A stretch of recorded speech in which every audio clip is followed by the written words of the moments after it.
چې عالمان د پیغمبرانو وارثان دي، مدرسې د پیغمبر وارث جوړوي. زه به د چا خوښ یم او زما خبرې به نه خوښې، زما د خبرو به څوک سپکه وایي، دا زما سپکه ده. زما خبرو سره مینه ما سره مینه ده، زما د خبرو خدمت ما سره مینه ده، زما د خبرو چې څوک خدمت کوي ته د هغه سپکه وایي، زما سپکه ده. دا خو د پښتو د رنګې خبرې په دې خو هر څوک پوهېږي. قرآن د الله خبرې دي، احادیث او سنت اکثریت د رسول الله مبارک خبرې دي. یو سړی به د خدای او د رسول د خبرو خدمت کوي، د سره به د خدای مینه نه. د الله او د رسول د خبرو چې څوک خدمت کوي او تا هغه پسې سپکه وی، په ملا پسې، په عالم پسې، په قاري او په حافظ پسې، په خدای په خپل ایمان ویرېږه. یوه هفته مخکې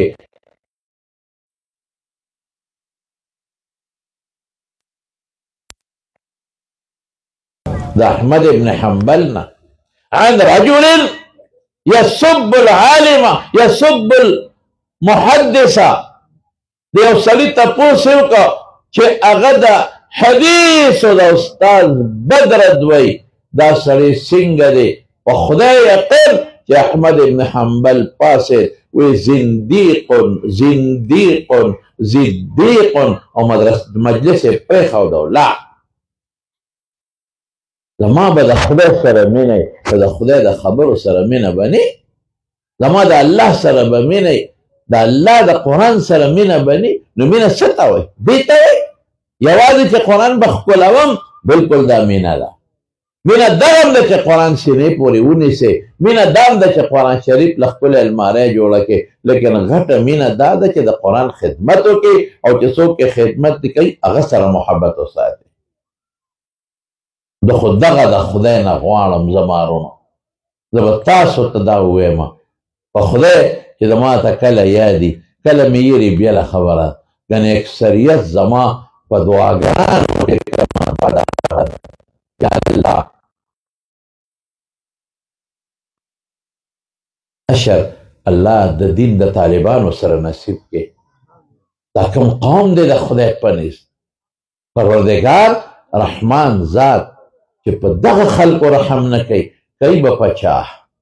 زم ربا ته رحمان او ته رحیم پروردګار چې ته په دغه خلکو رحم ونه کوې، په چا به کوې؟ په چا به کرم کوې؟ په چا به فضل کوې؟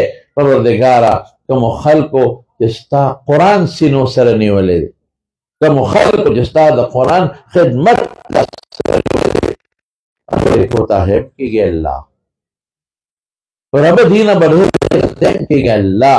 خو ستا قرآن د دې پرمختګ کوي، خلکو ته رسوي.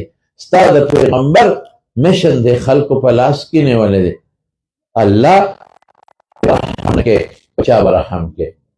یو څو کاله مخکې په دارالعلوم نعمانیه او تمانځو کې ناظم صاحب ما ته ټلیفون وکړ، دا خبرې واورې زمارو. ناظم صاحب ما ته ټلیفون وکړ، زمونږ دقه سر دستربندۍ ورځې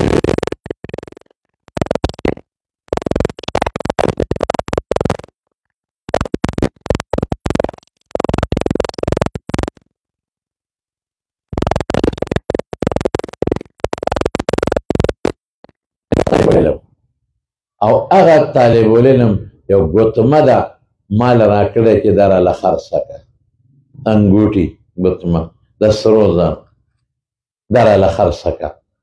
ځکه چې دا طالبان دا ځان له د دستربندۍ دا مراسم پوره کوي، څوک واسکټ والي ځان له، میلمانې راځي د هغه میلمانو خدمت کوي، پیسې یې لګي، جامې وایي.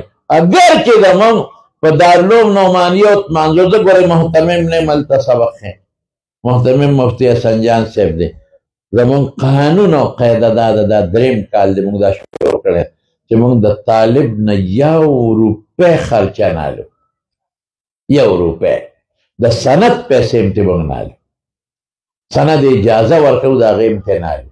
پټکي ورته مدرسه خلي ابل محتمم صاحب د یو طالب علم په پټکي په سند او په کشف درجات په دې تقریبا 700-900 روپۍ خرچه. تاسو 1200-1250 کې ضرب ورکړئ څونه جوړي.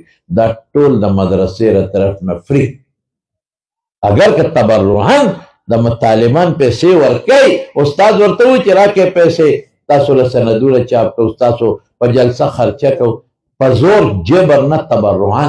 او هغوی وایي چې واخله جایز دي، هېڅ ممانعت نشته، هېڅ منع نشته، ټوله جلسه په دې چلېږي. ماشومان پیسې راغونډې کړي، محتمم له ورکړي، په دې زموږ جلسه جوړه کړه. طالبان پیسې راغونډې کړي، هغې خوښۍ ده چې زموږ پلاران راشي او زموږ یو ښه نقشې سره دستاربندي وشي. نو زور جبر نه او تبرعاً یو صدقه یو خیرات ته هېڅ ګناه پکې نشته، هېڅ ممانعت پکې نشته. لیکن بیا هم نه دي، نو هغه بیا هم خرچه خو راځي. نو ما ته هغه ناظم صاحب وایي چې دلته یو طالب العلم دی، وایي چې دا انګوټه سونے کی انگوٹھی دا راله خرڅه کا، د پیر دستاربندۍ مراسم کو. ما یې خرڅه دې کړه، وایي نه تا سره مشوره مې کوله، مې پام کوه چې خرڅه نه کړې، زه سبا درځم دا طالب ما سره مخامخ. سهار کې درس ته رالم، هغه طالب شرمېده.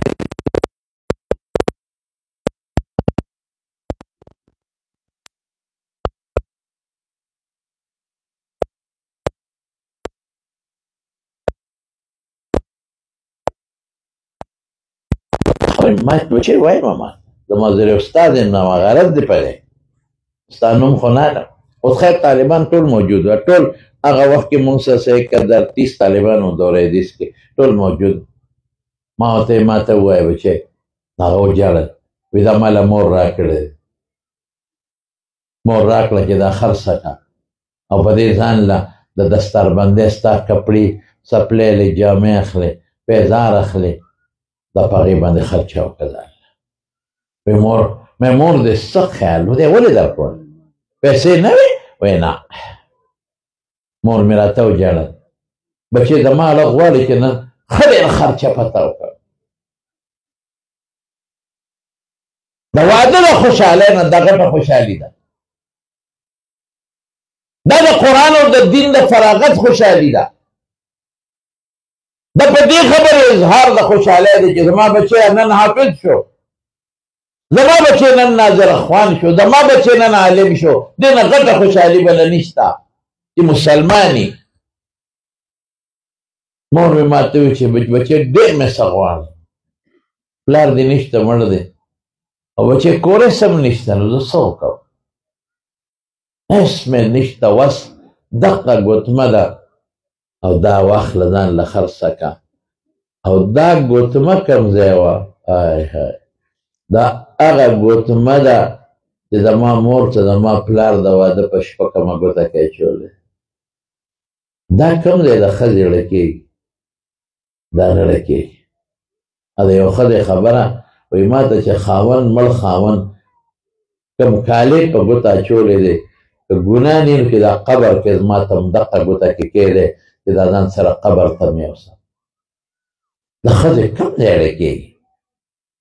زما مور دا راوویسته دا ګوتمه ماله راکړه چې بچې دا واله، او په دې د خپل دستاربندۍ چې څه خرچې مراسم وي دغه وکړه. دقه ګوتمه د بل څه کور کې نشته. ارمان چې وې چې ما ډېره لوی خرچه کړې.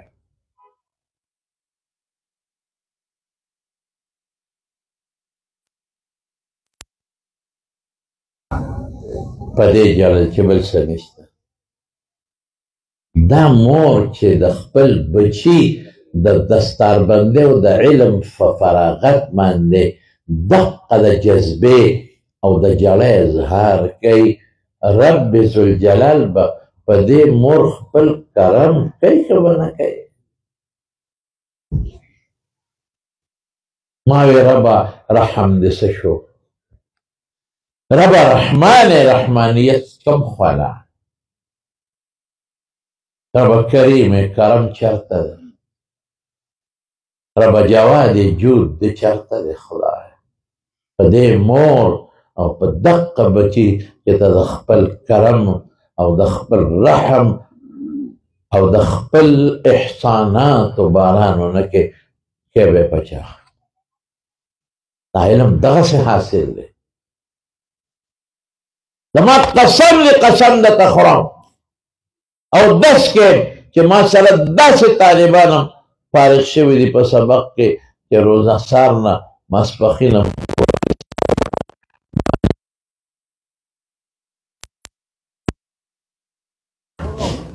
ولې کور څوک نشته، هلته هم خرچه کېږي، زما هم کېږي.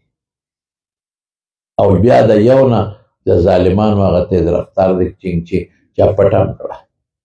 والله بالله تله داسې لکانه موږ سره سبق وایي چې ماسپښینه پورې سبقونه وایي د حدیثو، مازدیګر په هوټل کې او یو ځای بل ځای خدمت کوي. ولې ماشومان رونه دي مور ده ورته، هغې له هم سوړل غواړي. ایسی حالت میں جب ایک بندہ رسول اللہ صلی اللہ علیہ وسلم کے احادیث کو اور ان احادیث کو پڑھنے اور سیکھنے میں اپنا وقت لگاتا ہے، ایسی حالات میں زندگی بسر کرتے ہیں، مزدوری بھی اور سبق بھی، اللہ ذوالجلال ان لوگوں پر کرم فرمائے گیا نہیں. دلوی خلق دے طالبان، دا مقربین دی دا طالبان په مخ د ځمکه د خدای نیازبین دي. طالبانو د پیغمبر مشر په لاس کې غشتې دی.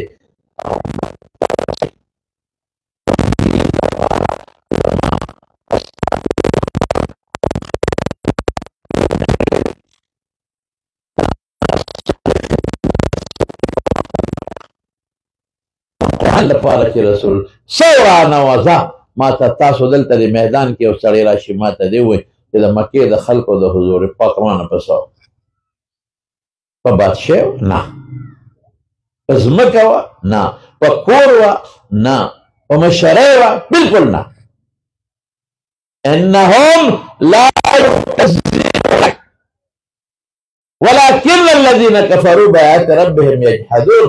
ذاتي روانه پیغمبر سر نشته که دروغجن ورته وایي صرف د قرآن د مخه قرآن اهل مکه روانه د حضور پاک سره په قرآن شریف. او زما رونو دا ټکې واورئ، حضور پاک نه عایشې صدیقې تپوس وکړ، وایي د الله رسول په ژوند کې سخته ورځ په تا کومه تېره ده، سخته ورځ.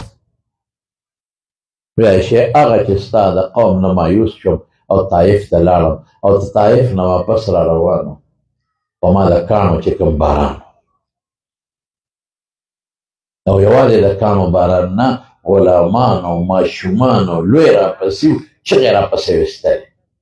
او عایشې ما ته دا پته نه لګېده چې د کوم ځای نه روان یم او کوم خوا ځم. دا سخته ورځ وه. بله سخته ورځ کومه وه چې زه درته ووایم. دا سختیت دا طالبان پې پوهېږي اضافي شیزونه دي، تکلیف او د وجود نه وینه بهېدل خو وختۍ دغه سخته ورځ وه کوم چې زما ښکلی مبارک پیغمبر وفرمایه. بله ورځ سخته وه، بله چې کله مکه پرېښوده او حضور پاک د مکې نه هجرت کو مدینې ته، هغه ابوبکر صدیق وایي قسم دی چې ما وی چې خدای نن څه وکړم چې دا ځمکه پټه وشي زه پکې نه ننوځم. د حضور پاک حالت مجھ سے دیکھ نه جاتا، لیدلی مې نه شو چې حضور پاک د مکې نه تو بار بار بیا دغسې مکې ته او د مکې غرونو ته کتل او زار و قطار اوښکې را روانې، زار و قطار زم د الله رسوله دشمن را پسې دی بس یې کا. او حضور پاک به بار بار کتل مکې ته، اوښکې به یې ولوسوی ما احبک الیا، ای